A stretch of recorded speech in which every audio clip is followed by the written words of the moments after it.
Hello student, welcome back. I am Professor Gharge from College of Agriculture Baramati. In this video tutorial, I am going to talk about remaining part of breeding for disease resistance. In previous lecture of the same topic, we have discussed about what is meant by biotic traits, various concepts related to disease resistance. Then we have studied variation in fungal pathogen, then causes of disease resistance and types of genetic resistance. In this topic we are going to cover important concepts such as a gene for gene hypothesis, then breeding methods, etc. So first of all I am going to start with gene for gene hypothesis. So this concept of gene for gene hypothesis is developed by H. Flor in 1956 based on his studies on host pathogen interaction in flax rust caused by Melamspora lini. So flax means linseed crop and the pathogen is Melamspora lini causing a linseed rust. So this hypothesis states that for each gene controlling resistance in the host, there is a corresponding gene controlling pathogenicity in the pathogen. So we are having a gene for gene. So if pathogen possesses a gene for pathogenicity, host plant is also having a resistant gene against that pathogen. So this resistance of host is governed by dominant gene and virulence of pathogen is governed by the recessive gene. So pathogen cause a particular disease if they are having a recessive form of that particular gene, while if a host is having a dominant gene of the same race, then it will result in the resistant reaction. So the genotype of a host and pathogen determine the disease reaction. When the genes in the host and pathogen match for all loci, then only we will get a susceptible reaction. If some gene loci remain unmatched, in that case your host plant is going to show the resistant reaction. Now gene for gene relationship have been reported by several workers in other crops like potato, sorghum, wheat, etc. So this gene for gene hypothesis is also known as a Flor hypothesis because it is discovered by the scientist H. Flor. So for example, here you can see if a host plant is having a genotype capital A and their recessive form if present in a pathogen, that is a small a. So these genes are going to match with each other, resulting in a susceptible reaction. In the same manner, if you are having a genotype capital A small a, in that case also this one A is going to, so they are going to match.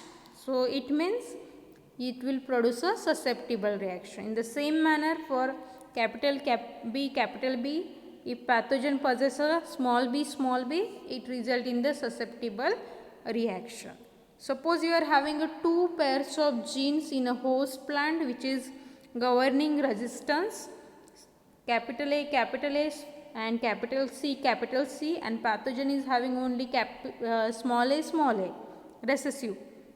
In that case, this pair, a few genes remain unmatched. So there is a no match for this C, which result in the resistant reaction.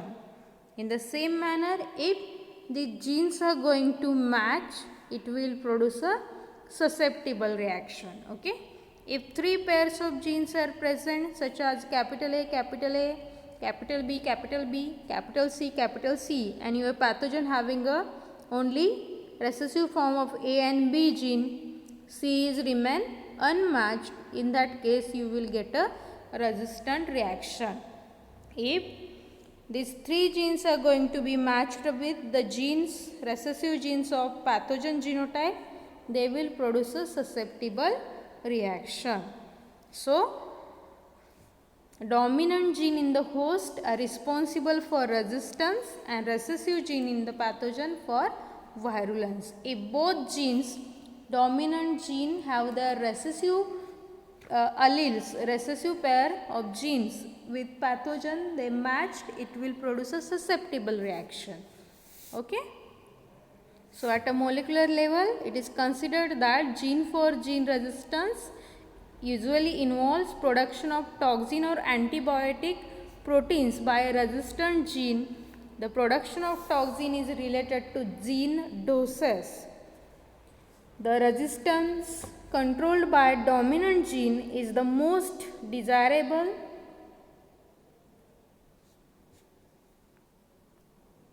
The next point is steps in breeding for disease resistance. So, first step is we have to, if anybody want to develop a resistant variety, then they have to go with these steps. So, first step is sources for disease resistance. Once you identify the disease resistant parents, then you can go with the different breeding methods through which you can transfer that resistant to cultivated species. Then testing for disease resistance, and finally selection for resistant lines. So, one by one we are going to see.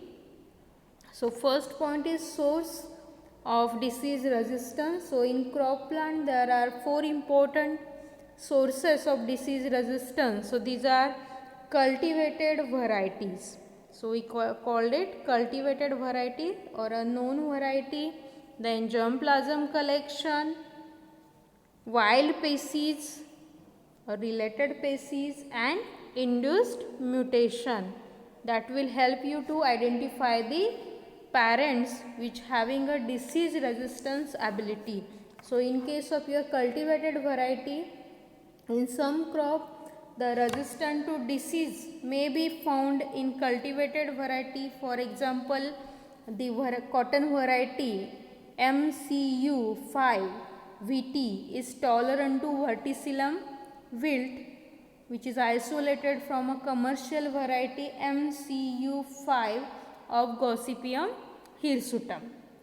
So, some commercial varieties of Asiatic cotton are also good sources of resistance to fusarium wilt, resistant plant to curly top in sugar beet and to mildew, as well as leaf spot in alfalfa have been isolated from the commercial variety of respective crop. So, cultivated varieties are the best sources of disease resistance because they possess a good agronomic characters besides disease resistance. Then second one is a germplasm collection. So, germplasm collection are potential sources of disease and insect resistance in all the cultivated crops. So, in cotton, several germplasm lines resistant to bacteria blight and fusarium wilt have been identified based on screening of large number of germplasm in India. So, generally the germplasm lines have a poor agronomic character, hence their use in breeding program is possess little bit problems. Then third one is a wild species. So, related wild species are the potential sources of disease resistance. However, their utilization in a breeding program possess many problems because they are having a cross incompatibility, hybrid inviability, hybrid sterility, and linkages with several undesirable trait with desirable ones. So, these are the major problems which is associated with wild species. Therefore, wild related species are only used as a source of resistance when the desirable resistance is not observed within the cultivated species. So wild species of crops like wheat, barley, potato, tomato, sugar beet, tobacco, cotton, etc. are the good sources of resistance to various diseases. So many disease resistant genes have been transferred from wild species to cultivated species. So these are the good source, but there are certain problems associated. Then the last one is a mutation. So both spontaneous as well as induced mutation are the good sources of the disease resistance. So disease resistance have been achieved in several crops through the use of induced mutations. So some examples of disease resistance induced by mutagenic agents are resistant to Victoria blight and crown rust in oat, then strip rust in wheat, mildew in barley, flax rust in flax crop, then leaf spot and stem rust in peanut.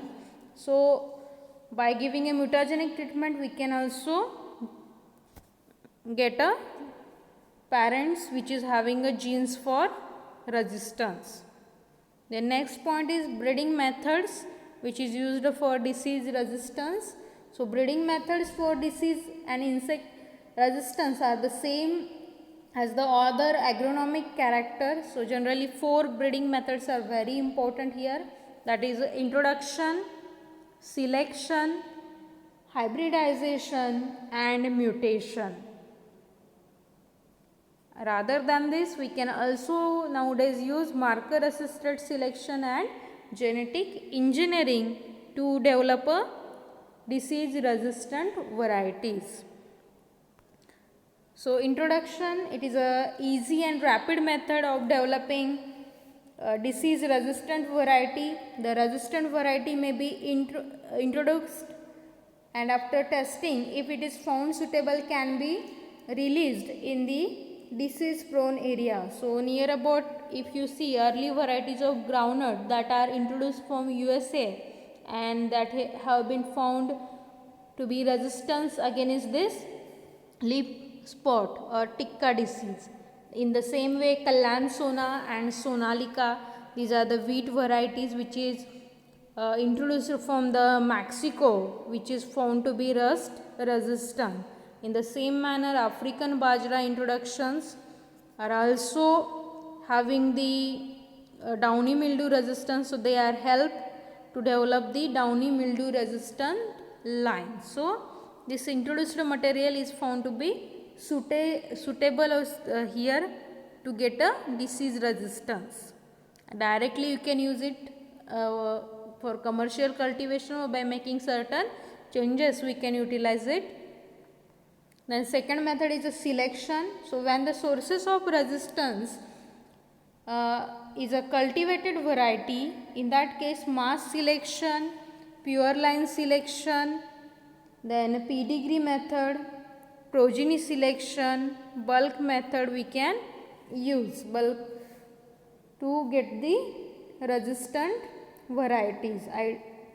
So the resistance plant may be multiplied, screen for disease resistance and released as a new variety. So in the same manner, this Khupri red potato is selected from this Darjeeling red round. In the same manner, this Pusa Sauni variety of okra, which is selected from the collection which is obtained from the Bihar.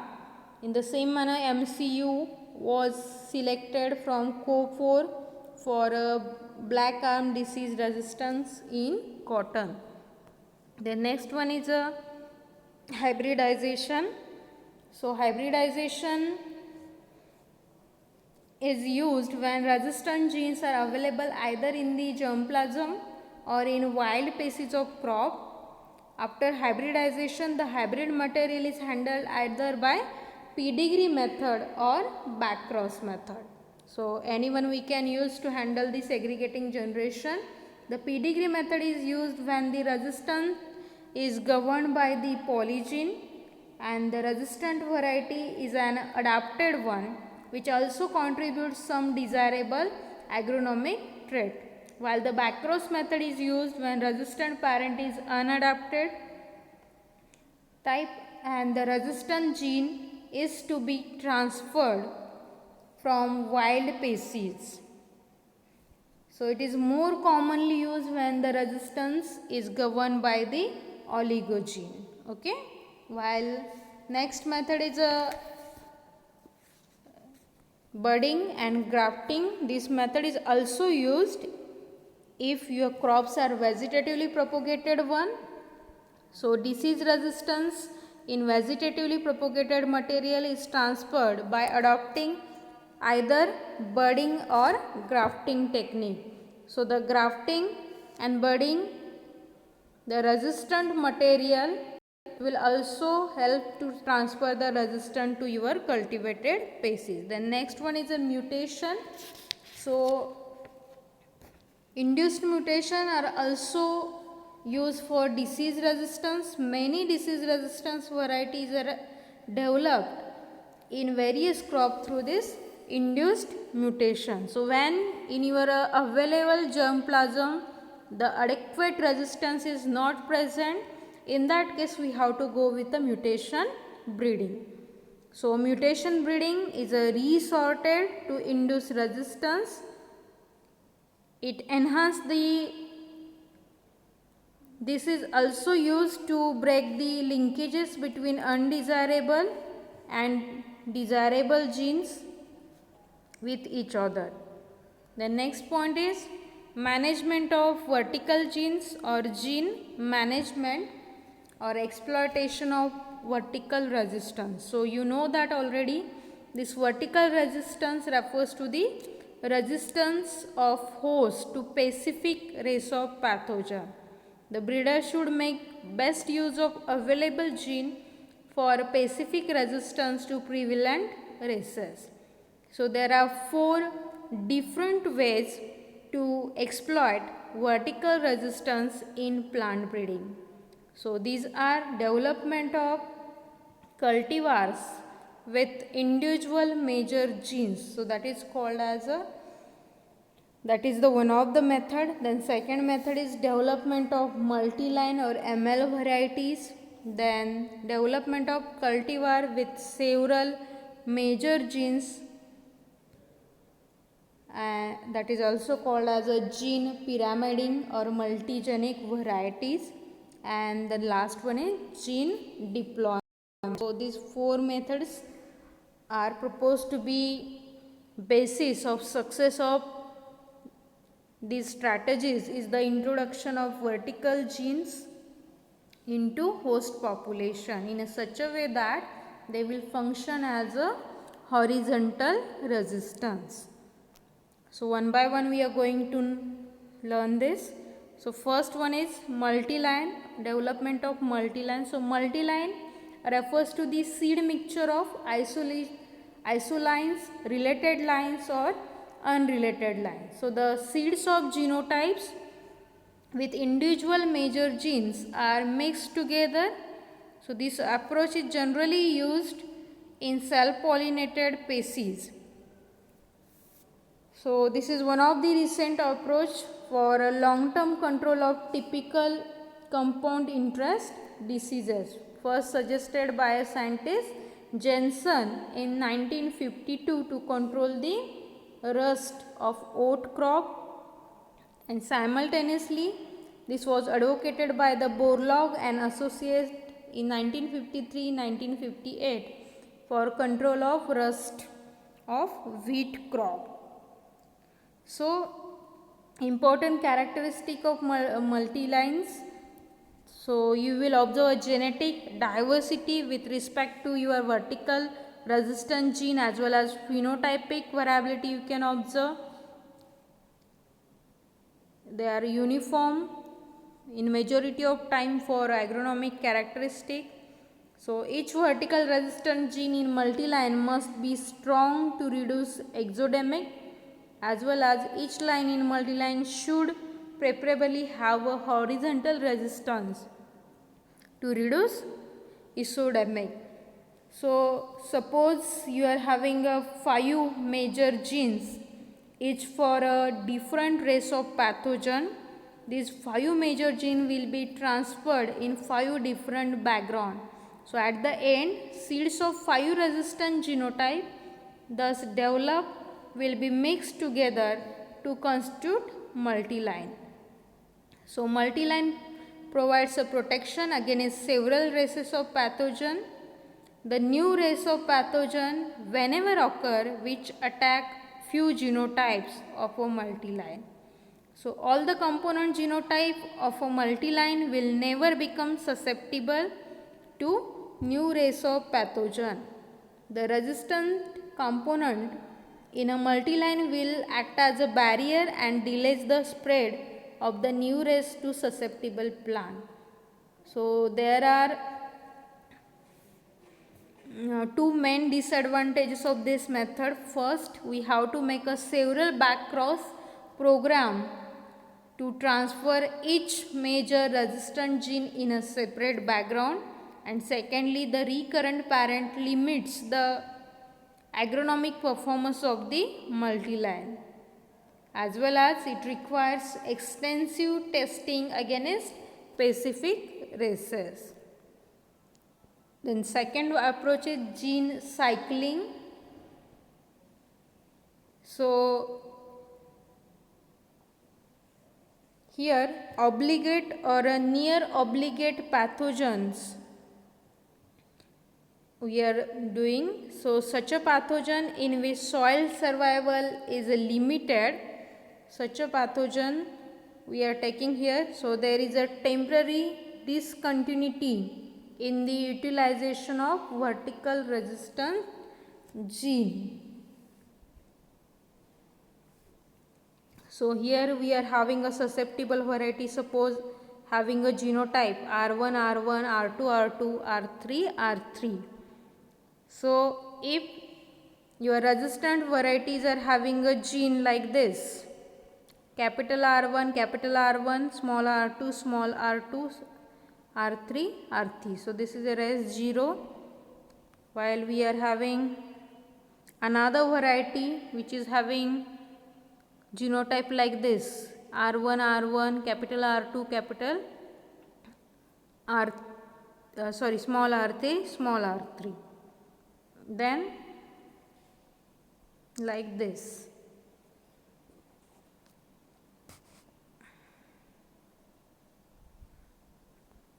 Then next one is gene deployment. So it is the another way of exploiting vertical resistance. Gene deployment refers to it is a planned or strategic use of major gene in the development of resistant cultivar for various geographical area, or it is a system of assigning specific resistance gene to a specific geographic area to control a disease.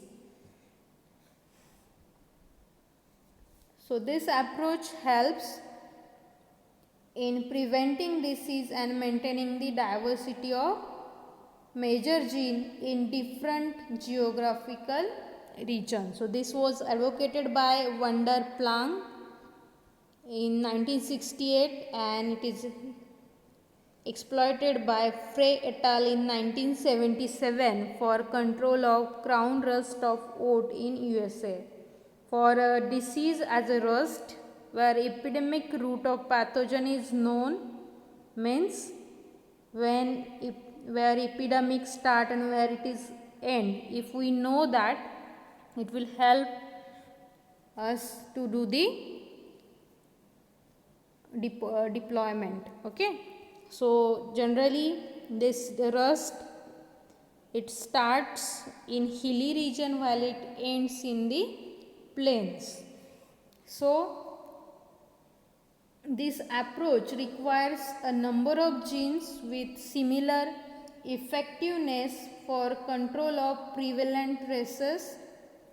However, it is impossible to find out different genes with similar effectiveness.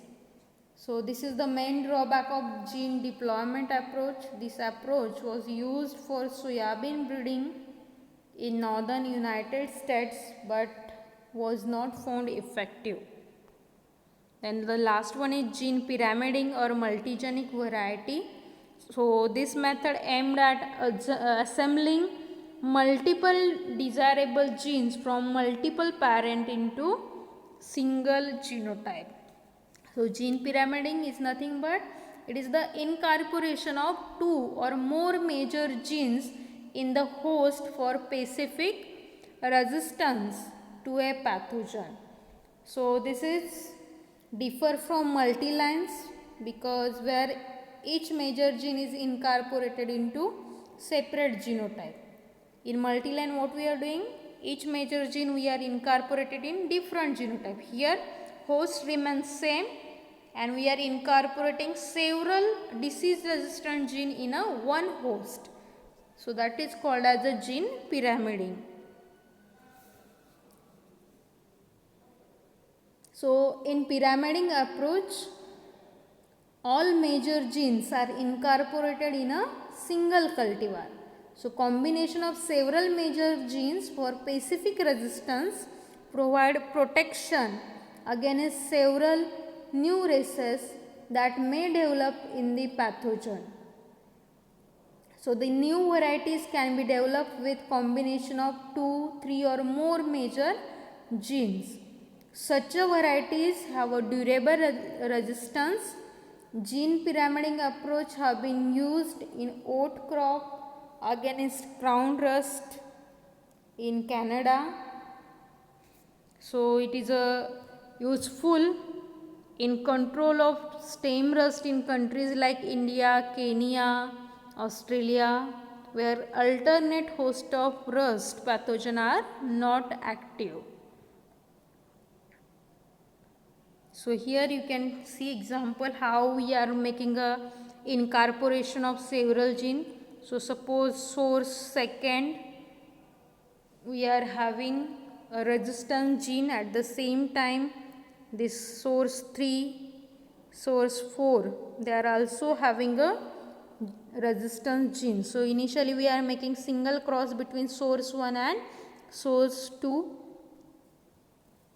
Then you get two genes in a one population that we call variety 1, 2. Then this source 3 and source 4 we are crossed.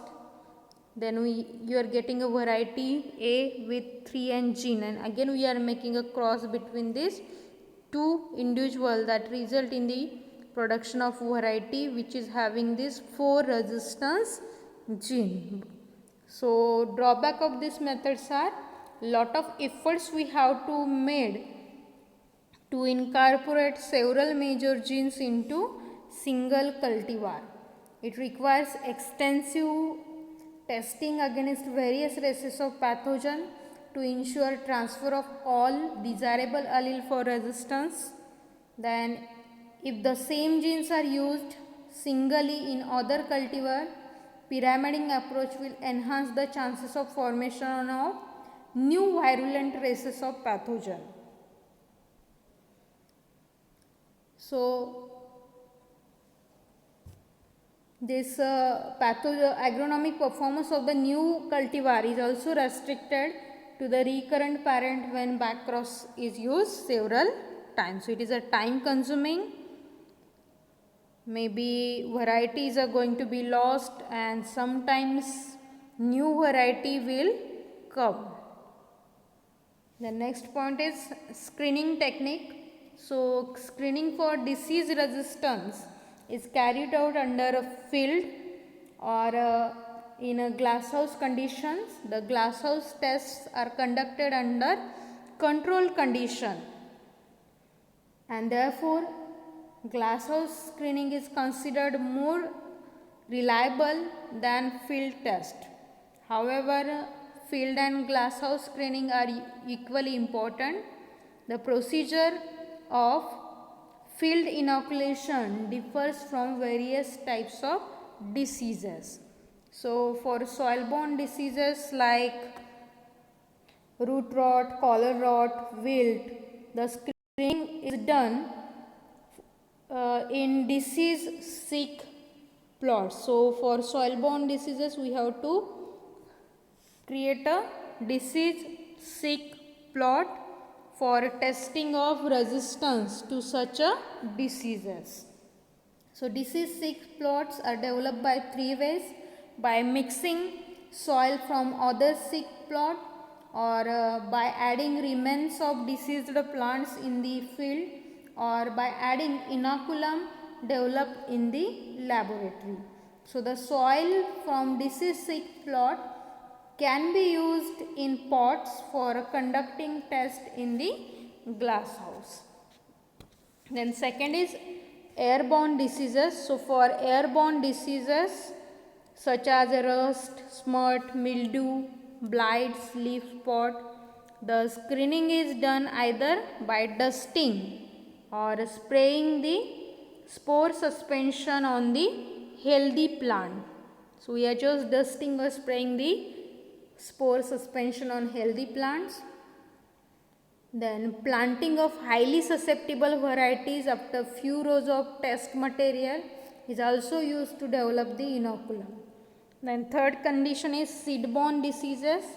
So in case of seed-borne diseases like smut, burns, either we are using dry spores. So these dry spores are dusted on the seed, or the seeds are soaked in the spore suspension. Then last one is insect transmitted diseases. So in case of insect transmitted diseases, the insect from susceptible varieties are collected and released on healthy plants, or juice of diseased plant is rubbed on the healthy plant after causing mechanical injury in healthy plants. So likewise it can go for a screening or identification of your resistant plants. So few examples of vertical resistance. So in case of potato, this Phytophthora infestans is a pathogen. Disease is lead blight. So this R1 gene is providing resistance. Then in case of wheat, we are having Puccinia triformis, that is a yellow rust. So YR18 gene provide a resistance. In the same manner, for wheat we are having Puccinia recondita is a causal organism. Disease is leaf rust, and the genes are LR9, LR19, LR24 and LR38. Okay. In the same manner, for horizontal resistance, the crop is bell pepper, pathogen is Phytophthora nicotiani, and diseases leaf blight and fruit rot, and resistant gene is HC201 and Firoz. In the same manner, for wheat, powdery mildew, Erisifi graminis, we are having a gene Dominique carry and 0541 Japan, etc. So next point is advantages of breeding for disease resistance. So first thing is resistant varieties are the cheapest means of disease control. If you are having a resistant variety, it will limit your sprays. So the cost which you can incur on the spraying, that will be minimized. Then second thing, the resistant will be the use of fungicides, thus reduce the environmental pollution. Having a resistant variety, it minimizes the use of fungicides, etc. So it will reduce the environmental pollution. Then effectiveness of resistant variety is not affected by the environmental conditions. So they are resistant varieties are stable against environmental fluctuation. It safeguards against inadvertent release of such varieties that are more susceptible than earlier varieties. Then in rust and smuts, it is the only feasible approach for disease resistance. Then limitations or problems. So first problem is resistance is going to be breakdown by the new race of pathogens such as a vertifolia effect, bloom and burst cycle is there. So if new race of pathogen will produced, it will make your plants susceptible. So resistance is not permanent, it will be broken by a new races of pathogen. Then horizontal resistance being durable, but there is a difficulty because it relates to an accurate and reliable assessment of the level of resistance.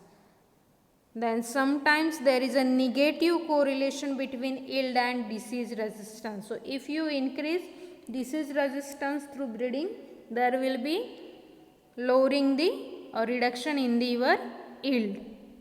Then interrogation of multiple resistance in a variety against several diseases requires meticulous planning and for greater effort than that required for a single resistance. So it will take more time, require a proper planning if you want to incorporate more number of genes against different pathogen. So this is all about disease resistance. So thank you.